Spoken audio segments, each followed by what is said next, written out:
Hi guys, hello and welcome to the latest episode of Maniac Red Devils. Today we would like to talk about the Manchester United Football Club takeover situation. On the pitch, we are doing fine under Eric Ten Hag. We are doing absolutely great. We are fighting on all four fronts possible. Be it the league, albeit it's a difficult situation in the league. We are currently 8 points behind the league leaders Arsenal, but come April, if we still win our matches and if we don't drop any more points, there is still a chance that we would be in with a chance. Plus, there is also the League Cup final as well next Sunday. Europa League, we did well in the first leg against Barcelona, and we just need to finish the tie in the second leg. And there is the FA Cup as well, with a lot of big teams out of the competition like Liverpool, Chelsea, Arsenal. We are in with a chance, with only Man City. The only probably big team who can win it other than us. So all in all, on the pitch, things are going well. Off the pitch, it's quite a crucial juncture for us at the moment, because whatever happens in the next few days, this might just shape the future of this football club. It's been tough times as a football fan of this club under the Glazers regime for the past 17 years or so. But finally, things are looking up for us. The Glazers have put the club on sale uh, last November, and they have invited bids, and the soft deadline, as said by the Rain Group, who are overseeing the transfer situation on behalf of the Glazers, was February the 17th, 10 p.m. UK time. And just before the deadline, there was a bid from Qatar, and it was confirmed that Sheikh Jassim bin Hamad Al Thani, chairman of QIB Bank in Qatar, and who is also son of the former Prime Minister of Qatar, he has made a substantial bid of around £4.5 billion. The exact amount cannot be ascertained at the moment, but it's somewhere around £4 to £5 billion. And the bid has been made through 9-2 formation, which is possibly named after the class of 92, as Al Thani is rumored to be a lifelong United fan. The official statement issued by the representatives of Al Thani reads somewhat like this: Sheikh Jassim bin Hamad Al Thani confirmed his submission of a bid for 100% of Manchester United Football Club. The bid plans to return the club to its former glories, both on and off the pitch, and above all, will seek to place the fans at the heart of Manchester United Football Club once more. The bid will be completely debt free via Sheikh Jassim's 9-2 Foundation, which will look to invest in the football teams, the training center, the stadium, and wider infrastructure, the fan experience, and the communities the club supports. The vision of the club, the vision of the bid, sorry, is for Manchester United Football Club to be renowned for footballing excellence and regarded as the greatest football club in the world. More details of the bid will be released when appropriate, if and when the bid process develops. So, straight away, unlike the Glazers buyout in 2005, in which case they had only paid about 150 to 200 million pounds out of their own pocket, of a leveraged buyout amount of around close to 790 million pounds, the most of which the club still has to service the debt till date, out of the club. And so looking at this statement, the positive, we can take positive from it, that it's going to be a completely debt free investment. So that's quite a positive.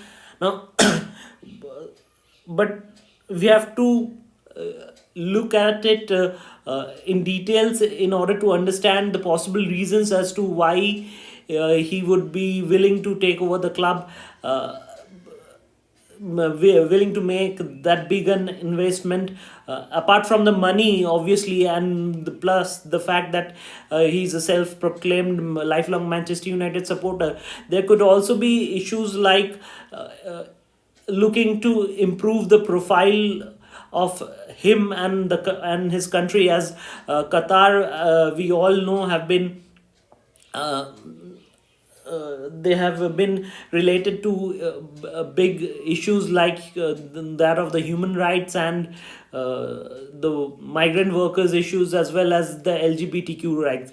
So many are looking at this bid as some sort of a sports washing project. In terms of money, I don't think it's a big issue for Al Thani, because he is also a board member of the Credit Suisse Bank, which is one of the biggest banks in the world. And there is no reason to believe that it is going to be a state-owned investment, state-backed investment, because many journalists, including Sky, have claimed that there is no connection in regards to the QIB, which is which are the owners of PSG. So if that's the case, then, and if it's a private investment, and they are looking at this from a fan point of view, and they are looking to invest in the stadium, as they have mentioned, looking to invest in both the men's and the women's team, and plus the training center, and also the communities the club supports. They have committed to invest in the communities the club supports. So that would mean that they would not back away from the LGBTQ and the other communities. So all in all, at this moment, can't really find a fault with this bid at the moment. But as more and more details will come about this bid, then we can make our mind about it. So other than that, the other significant bid that has come in is, of course, from Sir Jim Ratcliffe, who had last month signaled his intention that of participating in the bidding process. And yesterday, chemical giants INEOS, who are of course led by Sir Jim Ratcliffe, had issued a statement confirming that they have tabled a bid for majority stakes in Manchester United Football Club. The statement issued by INEOS reads like this: We can confirm that Sir Jim Ratcliffe and INEOS have submitted a bid for majority ownership of Manchester United Football Club. We could see our role as the long term custodians of Manchester United on behalf of the fans and the wider community. We are ambitious and highly competitive and would want to invest in Manchester United to make them the number one club in the world once again. We also recognize that football governance in this country is at a crossroads. We would want to help lead this next chapter, deepening the culture of English football by making the club a beacon for a modern, progressive, fan centered approach to ownership.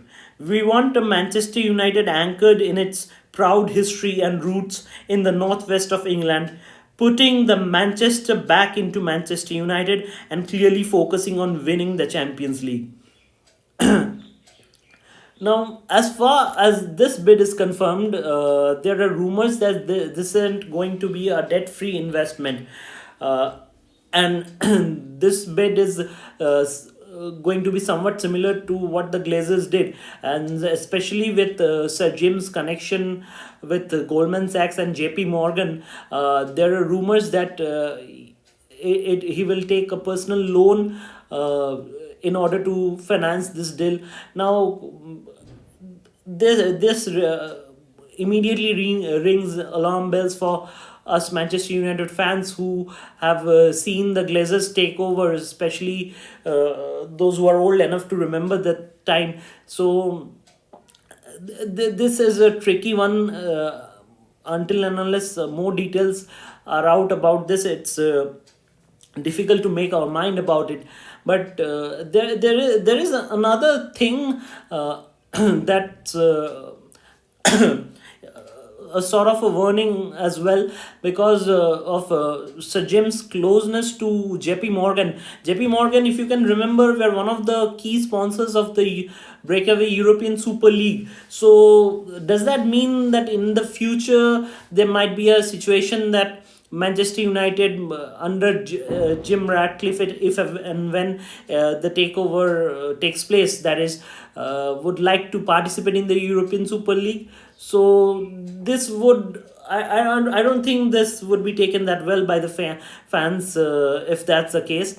Also, another thing about Sir Jim is that he owns OGC Nice in the French league, and some of the fans are not happy with how the club is run by him, and they already want him out of the club. I think he acquired the club in 2019, if I am not wrong, and if within this such a short span the fans want him out as well there, so that's a red flag as well.